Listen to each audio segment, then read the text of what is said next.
Welcome, dear listeners, to another journey into the shadows of mystery and suspense. Tonight, we step into a world where the snow falls silently, secrets linger in the air, and every glance hides a story. Make yourself comfortable, for the tale you're about to hear will take you far from the familiar into the unknown. On Christmas Eve, the motor coach rumbled through an endless white world before it suddenly came to a halt. The sudden stillness felt unnatural, as if the whole night was holding its breath. Janet, curious and slightly uneasy, rubbed the steam from her window. Beyond the glass stretched a swirling wilderness of snow, the wind twisting it into ghostly shapes. No houses, no lights, no sign of any village or town broke the blank whiteness. The world outside looked deserted, as though they had stopped at the very edge of the earth. No passengers moved. No doors opened. Only the conductor had stepped out, vanishing quickly into the snow the moment the wheels stopped turning. "Is something wrong?" Janet asked the silent man beside her. For the past 2 hours, he had not spoken a single word. It was the season when even strangers shared small talk easily. Yet this man, despite sitting beside a very pretty girl, seemed determined to keep his silence. "Don't know." "Can't say," he replied shortly, his eyes fixed ahead. The words fell like small stones into the quiet. From the seat behind came a different voice, lively, almost cheerful. "I'm betting it's just a good old snowdrift," the young man exclaimed. He had been trying without much success to cheer a woman suffering from toothache, but his attempt at a wager brought no takers. A pity for him, because his guess would soon be proven right. The conductor returned at last, his face heavy with bad news. "The road's blocked," he announced flatly. "Snowdrifts as high as St. Paul's," he added with a grim shake of his head. "We'll have to turn back for help," he concluded. That was when the silent man sprang to his feet. "That doesn't suit me," he said gruffly. "I was getting off at the next stop anyway." "So was I," Janet said quickly, feeling an unexpected urge to follow. "You're not heading toward West Metten by any chance, are you?" He hesitated, then muttered that direction before moving to the door. "Wait!" Janet cried, snatching up her suitcase. "That's my direction, too." Before she could step out, the chatty young passenger intervened. "I say I wouldn't really do that," he warned, sticking out a foot to block her. "Why not?" Janet frowned, irritation sparking in her voice. "Just look at the weather," he said, nodding toward the blizzard outside. "You'd better stay here. You'll never make it," he added. But Janet was not easily discouraged. "Thanks, but I've got a house party waiting for me," she replied with a quick smile. "And I fully intend to get there." "Now, if you wouldn't mind moving your foot," she began, "or I'll find my guide without your permission." She stepped over the obstacle of his boot and braced herself for the blinding storm. The cold bit into her skin instantly, and the wind flung icy flakes into her eyes. For a brief moment, she almost thought the young man's warning had been wise. But she had made her choice, and she wasn't turning back. Ahead of her, a shadowy figure moved quickly into the snow-filled lane. Determined, she increased her pace until she caught up in a narrow passageway. "You're in quite a rush," she called, breathing hard. The man turned surprise and annoyance mixing in his expression. "You said you were going to West Metten," Janet explained, still gasping for air. "So I thought we could walk together." "I don't know the way." "I said I was heading that way," he corrected bluntly. "But you didn't say you hated company," she shot back. "I'll keep behind if it bothers you," she added. He studied her face for several moments as though weighing her presence. "My advice, young lady, keep well behind me," he said at last. "Otherwise, you might walk into more trouble than what you've just left." "Really? And what kind of trouble would that be?" she asked, curiosity sharp in her tone. "Curiosity killed the cat," he replied with a grim smile. "Fortunately for me, I'm not a cat," she said. After a short pause, he added, I'm on a Scotland Yard case. There might be rough business ahead." He tapped a side pocket meaningfully. Before Janet could respond, a fierce gust of wind struck driving snow into her face. Her suitcase slipped from her frozen fingers, and she bent to retrieve it. When she looked up again, the man had vanished. "Policemen are supposed to be polite," she muttered to herself. "Well, if I've lost my guide, I still have his footprints." The fresh prints ran down the untouched carpet of snow in the lane. She followed them, but stopped almost at once in puzzlement. "It's strange," she murmured. "Two sets of prints. Who could the other belong to? Both were new, the edges still crisp despite the falling snow. Old marks disappeared quickly under such weather, giving fresh ones only a short life. Yet earlier, she had been following just one set. She gave up trying to solve it for now and hurried on. The lane twisted and turned the tracks, growing fainter with each step. Whoever was ahead was moving faster, widening the gap between them. They must be in a hurry, she thought, forcing herself to quicken her pace. Near a snow-covered barn, one set of prints ended abruptly. She had met no one, and the whiteness gave no clue where they'd gone. With no signs to guide her, she followed the single remaining trail. She prayed silently for heaven to be kind to her. The joy of Christmas was slipping away into the cold. Her clothes were soaked, her body shivering with each gust. She already regretted not listening to the idiotic young man. Yes, he had seemed a fool, but there had been warmth in his open blue eyes. Perhaps a man born foolish could not help himself. Still, the memory of his warning echoed in her mind. She walked on mechanically, boots crunching into the snow, and she had a chilling sense that if she stopped now, she might never move again. The cold was seeping deeper into her bones with every step. Her feet felt like two heavy lumps, numb and waterlogged inside her boots. Tiny trickles of icy moisture slid down her neck, making her shiver violently. Then the worst happened. The last set of footprints vanished into the snow. She found herself standing at a fork, where the lane split into two directions. Now what she muttered, glancing from one path to the other. She tossed an imaginary coin in her mind, heads for right, tails for left. The coin came down heads, and she turned onto the right-hand fork. The further she walked, the harder the journey became. The lane narrowed into a snow-choked track, its surface rough and treacherous. Once, while avoiding a large mound of white, she stepped too far aside. Her boot plunged deep, and she tumbled headlong into a ditch. She rose, spluttering snow clinging to her clothes like cold, wet sand. Her suitcase was rescued from the drift, but her spirits were sinking fast. For a moment she wondered if she should turn back and admit defeat. But then the miracle she had silently prayed for appeared. A short distance ahead, partly hidden behind a high hedge, was a cottage. Its roof was dusted in snow, and the sight filled her with sudden hope. She staggered toward it, like a parched traveler glimpsing an oasis in the desert. The small gate in the hedge was closed, but the cottage door stood open. When her knock brought no reply, she hesitated only a second before stepping inside. The scene that met her eyes was as unexpected as it was oddly welcoming. On a small table, near a low-burning fire, sat a pot of tea. Beside it, a saucer and cup half filled with milkless, steaming liquid. A chair was pushed back at an untidy angle, as if someone had risen quickly. On the floor lay a large spade, its metal head still damp with melted snow. The tea, at least, was a pleasant surprise. Everything else, the spade, the open door, suggested recent and hurried activity.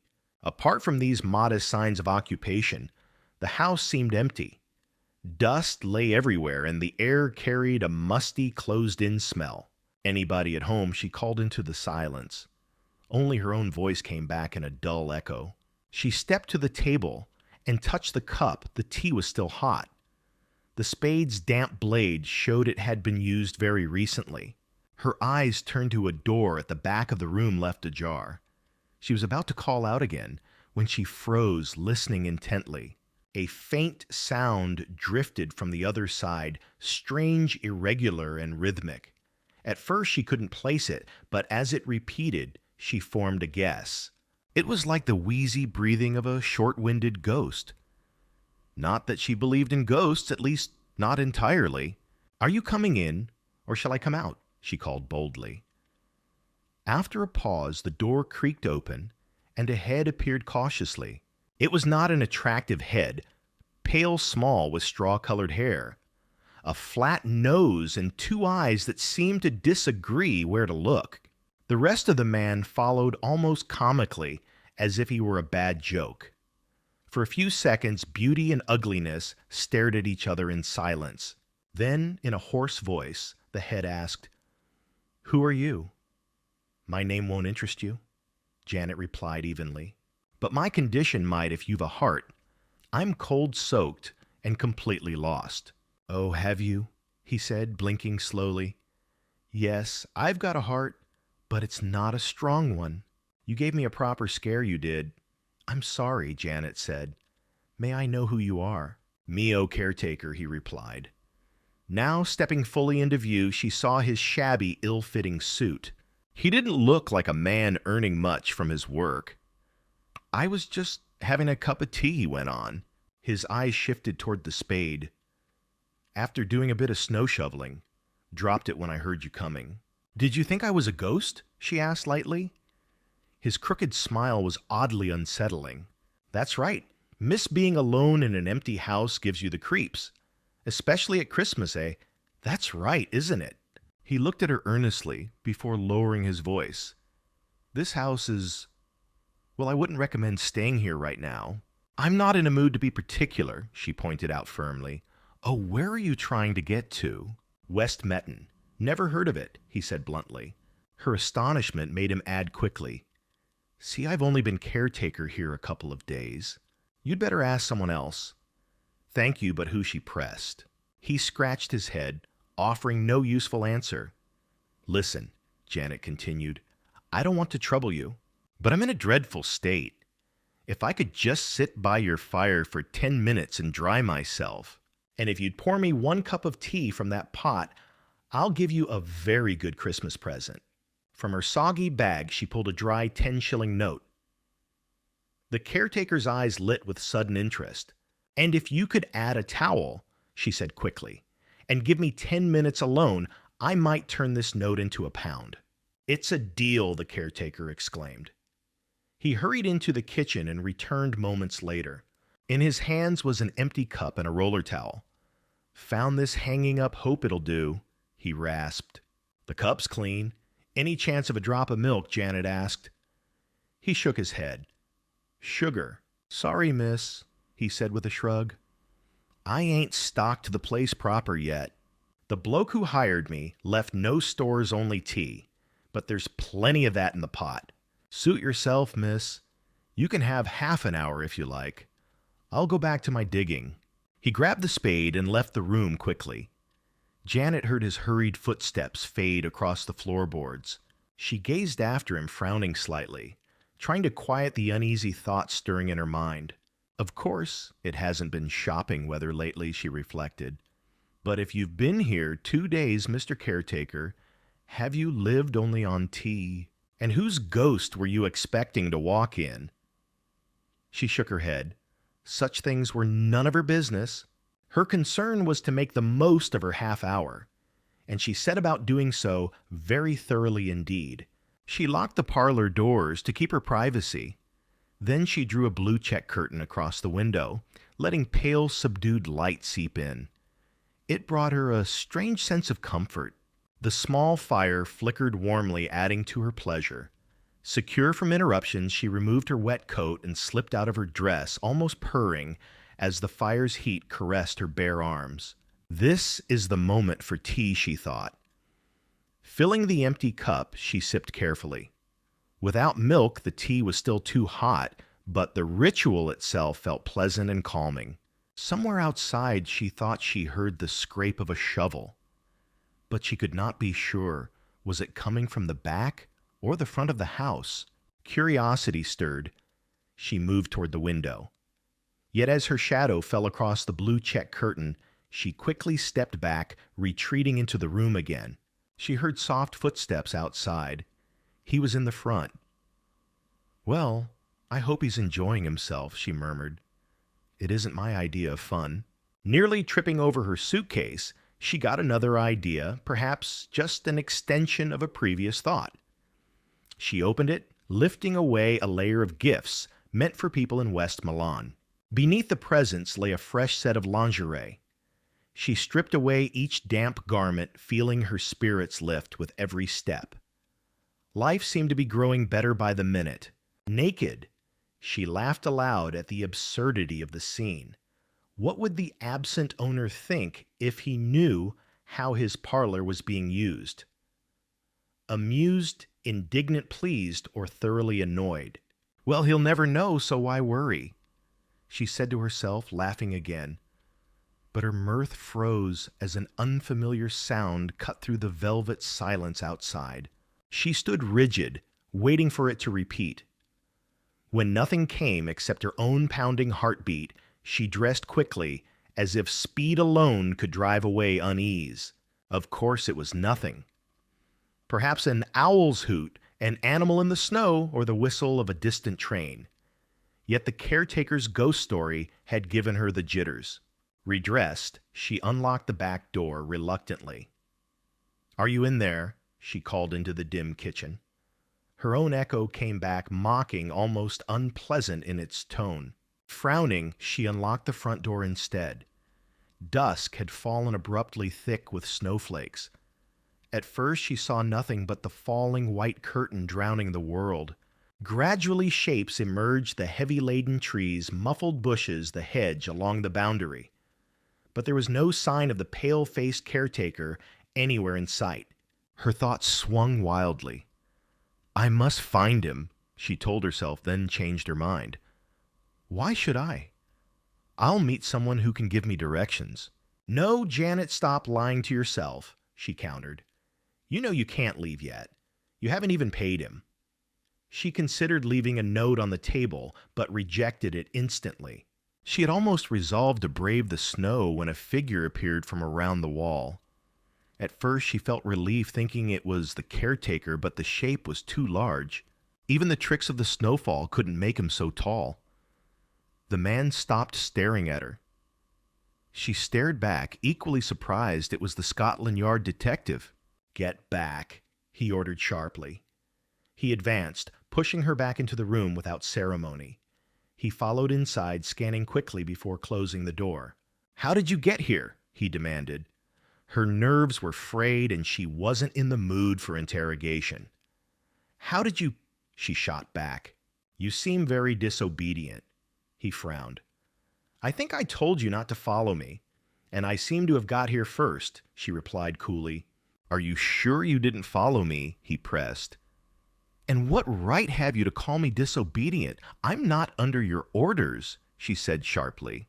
He sighed impatiently. "Forgive me. But you'll recall, I told you I was on a job. If you're more polite, perhaps I can help you with it." "I beg your pardon," she asked. "You heard me. Let's start fresh." "A few minutes ago, someone gave a cry out there. Are you sure you didn't hear it?" "I'll tell my story first, if you don't mind," she said. "When did you hear the cry?" he insisted. 4 or 5 minutes ago, I can't say exactly." "But you didn't go out?" he asked. She flushed at the real reason, but kept it to herself. "No. Are you alone in here?" he pressed again. "Don't you think it would be quicker?"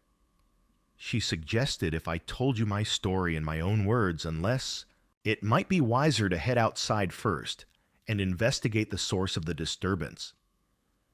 When I arrived, there was a caretaker here. He stepped out while I was drying off, but he hasn't returned. The detective hesitated, then gave a short nod. "You're right. Will you wait here?" he asked. "If you don't want me to accompany you, I won't. There's no need to put you in unnecessary danger." "Which way did the cry seem to come from the back?" "Thank you." Stay in this parlor and don't step out of it, he added with a faint smile. You don't mind being obedient this time. I don't mind being sensible, she replied calmly. I wouldn't call that obedience. He turned toward the door but paused, resting his hand on the knob as if considering something further. For a couple of hours, you and I sat side by side without a word, he remarked. Since then, we've gotten to know each other quite well. With that, he left her. She returned to the fire and finished her tea, though the comfort in it had faded. Now she found herself glancing at the shadows and watching the doors with growing unease. It would have helped if the detective had a more charming personality. She longed for the sort of hero she had read about in fiction, romantic, polite, even gallant. In reality, he was none of those things. She almost preferred the odd little man who had gone out into the snow with his spade and never returned. The minutes crept by.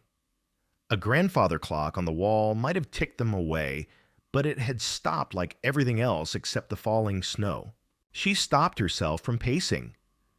She ought to be on her way to Westmalion or bustling around a lively house, unpacking, chatting, and laughing. Instead, she was drinking tea with milk and sugar from delicate china in a musty, dusty parlor that now felt less like a sanctuary and more like a prison. I've had enough of this, she said aloud, suddenly leaping to her feet. I'm going to see for myself. The front door swung open, and the detective stepped back inside. Still here, he asked unnecessarily. Just, she replied. Find anything? He shook his head. What's your solution, then? She asked. Quite a simple one, I imagine, he answered. Let me hear the rest of your story. She told it to him briefly, and he listened without interruption. When she finished, she remembered something she had left out. Oh, just one more thing. You left me rather suddenly after I caught up with you from the motor coach. I remember, he admitted. After you left me, I found 2 sets of footprints. I'm fairly certain that before then, there had only been one yours. What about yours? Excluding mine, of course. He stared at the fire for a moment.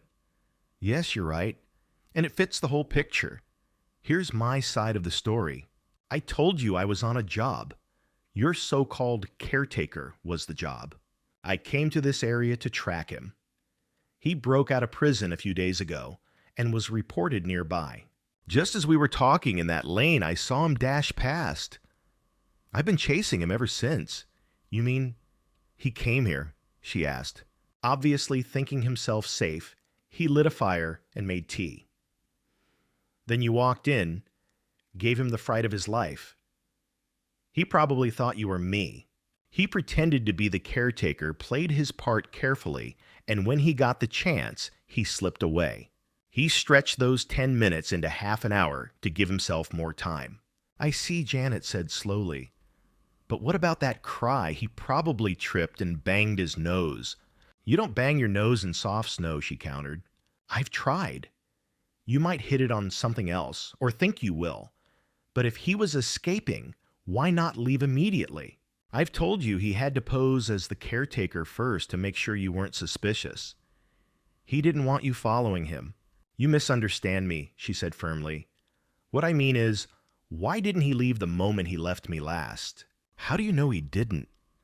Because the cry came quite a while after. I'd dried off, had tea, gone to the front door to listen to the steps outside, then unpacked a few things. It was at least 7 or 8 minutes.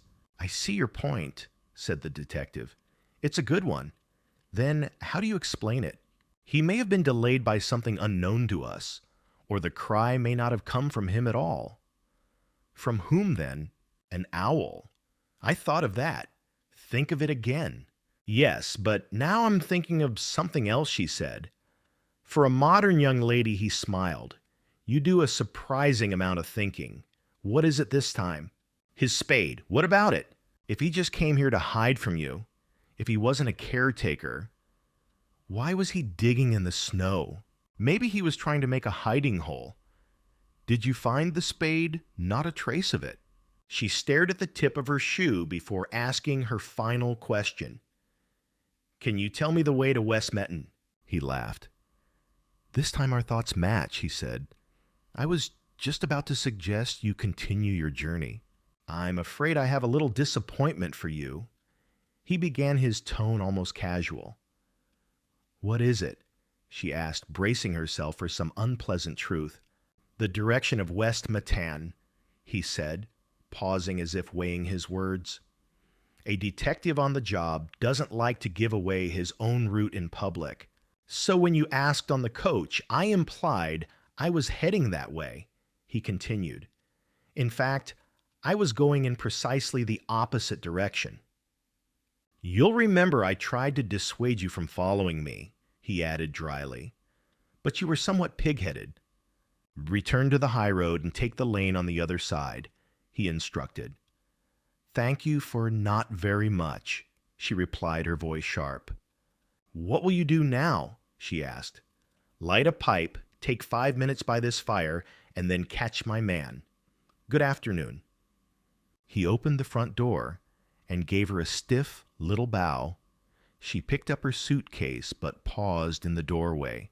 He looked a misery, she observed suddenly. What had he done? 18 months for housebreaking, the detective replied, and he has another 18 to come. Then she stepped out into the snow and heard the front door close behind her. She walked toward the gate, slowly, a sense of dissatisfaction gnawing at her. Before she reached it, something on the ground caught her eye. It was long, half buried under fresh snow. She glanced back at the cottage. The blue curtain glowed faintly in the firelight behind it. It was still in place, as if the detective had replaced it after peeking out. Darting to the object, she bent down and examined it. It was a spade. The detective had said he never found one yet. Here it was. Janet, who he claimed thought too much, acted quickly. In seconds, she was back at the gate, clicking it loudly as she closed it. She slipped behind the snow-laden bushes nearby, heart-pounding. From her hiding place, she watched the detective emerge. He moved toward the gate, paused, then slipped in front of the bushes. He made straight for the spade. He had lied. He knew exactly where it was. Leaving her suitcase behind, she followed him toward the back of the cottage. He walked slowly, stopping once to look around. She dodged behind a large water butt just in time. If he had seen her, she didn't know what might have happened. They reached a snow-covered garden or neglected field. The detective stopped, staring at a small mound of snow. She held her breath, wondering if he would ever move. Then he began shoveling snow onto the mound. After several minutes, he stopped again and stared down. Then he moved on, but she stayed put. The mound seemed sinister in the dim light. Fear mingled with a strange growing anger inside her. When she saw his form disappearing beyond it, she approached. Reaching the mound, she bent and gasped at what she saw. The man spun around livid. "What the hell are you doing here?" he barked. "What are you doing here?" She shot back, her voice steady. "And how do you explain that?" She nodded toward the shape in the snow. "I didn't tell you because I didn't want to frighten you," he rasped. He was digging and fell on his spade, cracked his skull. "Then why are you digging?" she demanded. "To find out why he was," he replied with irritation. She met his eyes without flinching. "Shall I tell you? Do you dare?" He seized her wrist painfully, his grip like iron. "Trying to impress me with your strength," she mocked. "You've got a heavy spade and know how to use it," she added recklessly. Too late, she regretted her words.